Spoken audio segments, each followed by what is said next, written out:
துணிவு படத்துக்கு பிறகு மகிழ் திருமேனி இயக்கத்துல விடாமுயற்சி படத்துல நடித்திருக்கிறார் அஜித் குமார்.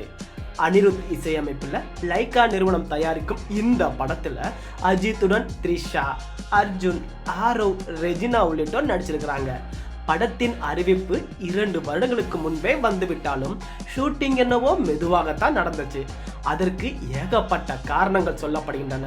முக்கியமாக அஜர்பைஜானில் கால சூழ்நிலை தான் மெயின் ரீசன் என்று சொல்லப்படுகிறது. படத்தின் ஷூட்டிங் நடக்கவே இல்லப்பா அப்படியெல்லாம் ஒரு கட்டத்துல தகவல் பரவின.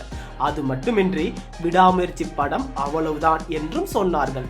அதற்கு ஏற்றபடியே ஷூட்டிங் ஆரம்பித்த பிறகு அஜித்குமார் பைக்கை எடுத்துக்கொண்டு உலகம் சுற்ற ஆரம்பித்து விட்டாரு.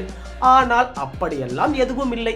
படத்தின் படப்பிடிப்பு நடந்துதான் வருகிறது என்று படக்குழு தரப்பிலிருந்து போஸ்டர் வெளியிட்டு உறுதி செஞ்சாங்க.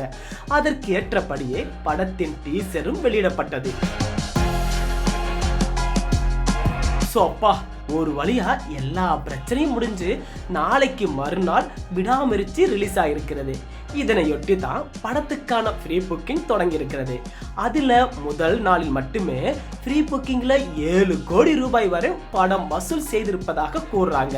மேலும் விஜய் நடித்த கோட் படம் ஃப்ரீ புக்கிங்ல 18 கோடி வரை வசூல் செய்ததாகவும், விடாமுயற்சிக்கான புக்கிங் இன்னும் சில நாட்கள் நடக்கும் என்பதால் கோட் சாதனையை முறியடிக்க வாய்ப்பு இருக்கு அப்படின்னு சினிமா வட்டாரத்துல சொல்லிட்டு இருக்கிறாங்க. கோட் படத்தின் சாதனையை கண்டிப்பா விடாமுயற்சி முறியடிக்க வாய்ப்பே இல்லை அப்படின்னு விஜய் தரப்பிலிருந்து சொல்லிட்டு இருக்கிறாங்க. பொறுத்திருந்து பார்க்கலாம் என்னதான் நடக்கும்னு.